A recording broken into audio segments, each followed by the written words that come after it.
Hi guys, we're about to start Chapter 5, Race the Wild Rainforest Relay by Kristen Earhart.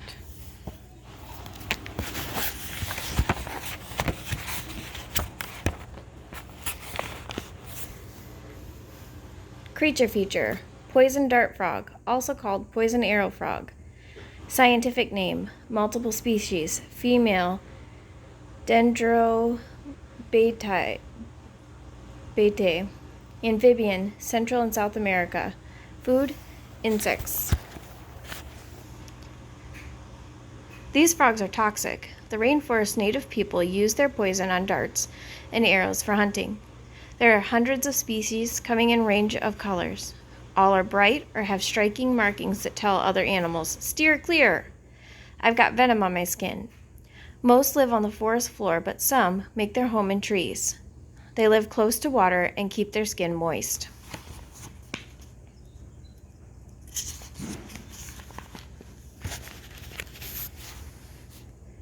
Chapter 5, The Crazy Canopy. It wasn't long before Russell looked up from the canoe to see a dock where several large motorboats were tied. Javier helped pull the canoes ashore and quickly introduced himself to one of the boat captains, who'd take the team to the high ropes course. "Hello," the captain tipped his old baseball cap at the teammates. When he grinned, deep wrinkles etched their way across the cocoa-colored skin. Russell nodded to the captain and sat down next to Dev. Mary held on to the edge of the boat, easing her way in. Sage stood behind her. She faced Javier, the captain, and her teammates. "Let's remember, this isn't a sightseeing tour," Sage announced. "It's a race. Speed is a good thing." Then she sat down on the front plank by herself. Russell wasn't sure about what Sage was getting at. Anyone who had actually read the wildlife packet knew that it paid to be observant. Sometimes there were extra challenges at the end of the race course, and paying attention could really help a team. Winning this race wasn't always about being fast. Soon, the captain began to steer the boat toward the wooden jetty that reached into the river.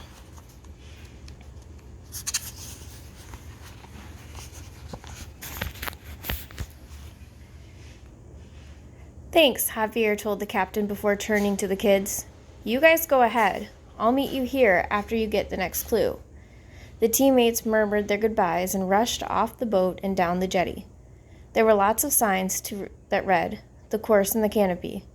Even without Mary's help, Russell knew what that meant. He read about it in school. The canopy was the name for one of the levels of the rainforest. The top was the emergent level. It was at the very tips of the trees, where harpy eagles could survey the forest, the treetops looking like fluffy green clouds. The canopy level was just below that, where the thick, leafy branches provided homes and food for all kinds of animals. The next level was the understory, which was mostly tree trunks and vines. A few animals lived in the understory, but it was much darker and there wasn't as much food. The bottom level was the forest floor, which was always covered in shadows by the trees above. Prime predators like the jaguar and ocelot lived there. For most animals, it was safer taking cover higher up in the trees.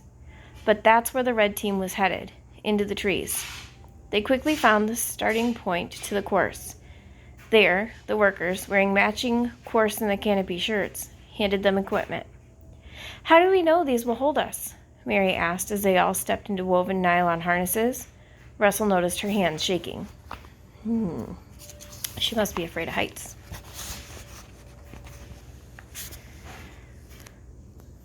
"The harnesses are strong," answered Sage.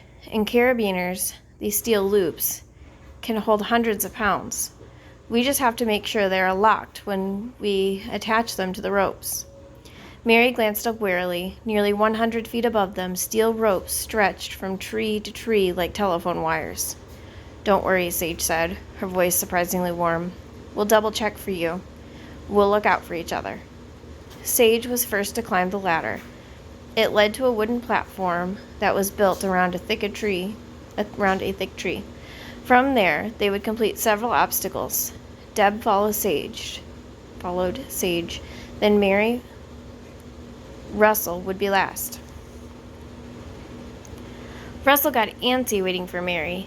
He didn't want to use the word slow, but he couldn't believe how precise she was.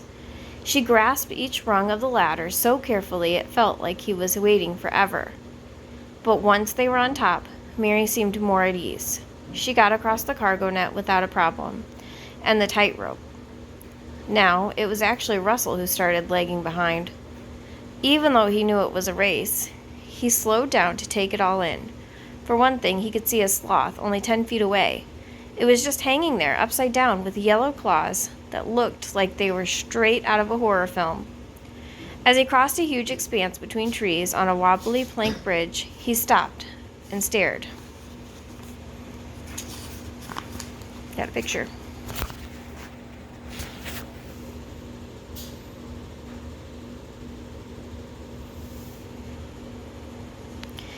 At the world around him, it was entirely different up in the trees. The lush beauty shimmered in the sunlight. The sun blistered down from above with an intense heat. Now he understood the name.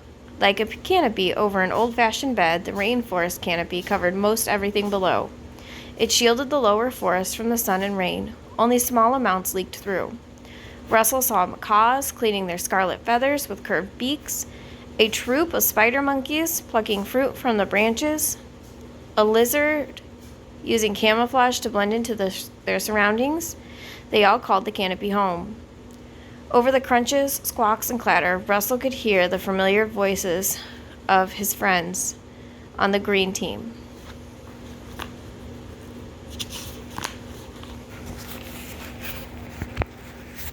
They sounded far away, as if they were nearing the end of a course.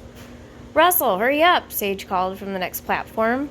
For once, she sounded more encouraging, less insistent. "You've got to see this." The slim bridge swayed as Russell made his way to the other side. "Check it out," said Dev.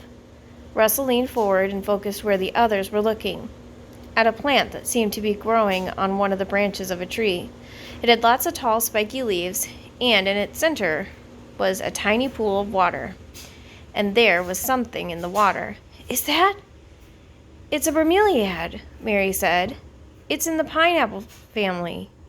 And it's amazing. It gets its food and water from the air, and it stores its own water too." "But what's in the water?" Russell asked. "They're tadpoles. They grow to be poison dart frogs, like the one Deb found earlier. The frogs use the bromeliad as a nursery for their tadpoles. The tadpoles are safer up here than in the stream below." "But how did it get there?" "One of the parents carries the tadpoles on its back," Mary said with a shrug. Russell took a deep breath. It was awesome. There was a tadpole living in a plant that was living on a giant tree 100 feet above the ground. Crazy! "Hey, Russell, it's time. This time it's Dev. Let's go." Goodness gracious. Russell rushed across the stirrup obstacle.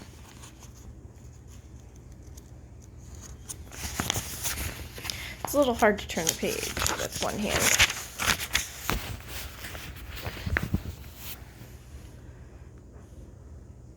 It was like a string of 6 swings, all dangling from the same wire. It wasn't long before they had caught up when he did.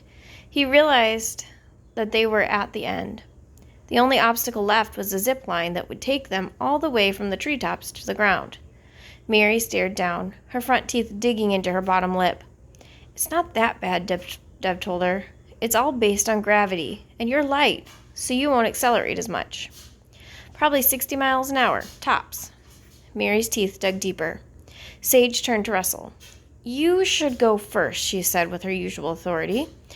He nodded. If Sage, suddenly filled with goodwill, wanted to stay behind and coax Mary onto the zip line, he would let her. But he didn't want to abandon Mary altogether.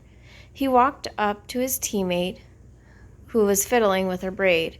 "You'll be fine," he said, but he knew he didn't sound that comforting.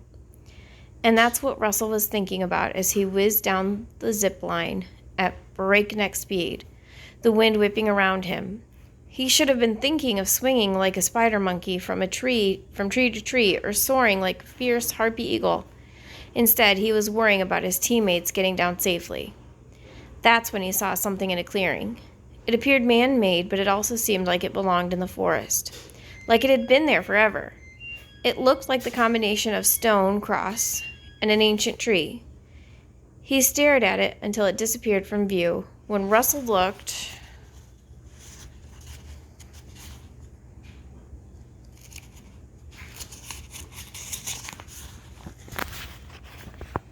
back to the zipline path, he saw the ground approaching. Once he landed, Russell looked around. The zipline left them further inland. He had to search for the sign that pointed toward the river, waiting for the others.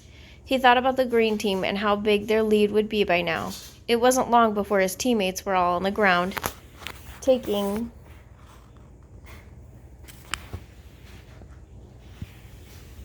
their harnesses off. The new clue came in, Dev announced, holding up the camera. And Kim, deep pink in dark water, gray in the clear. No need to see your dinner if you can always hear. Well, that's another winner, Dev said.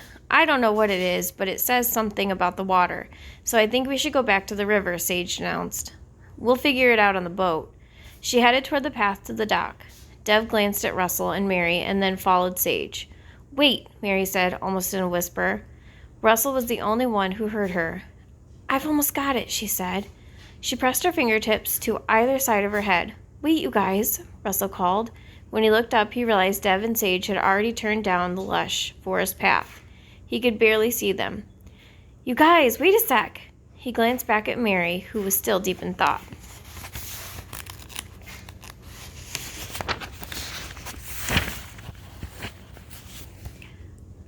Just as Sage and Dev came back around the turn, Russell heard a low rumbling sound. What? Sage yelled.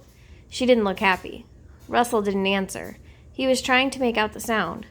Then he heard it again. It was a growl, and now it was getting closer. Uh-oh, announced Sage. She stopped short. Between them was a jaguar cub, blue-eyed, spotted, and fluffy. The cub was too young to be on its own. The growl grew deeper. That's not coming from this little guy. It's the cub's mom, Sage called from down the path. We need to get out of here. You've got to run the other way. Fast!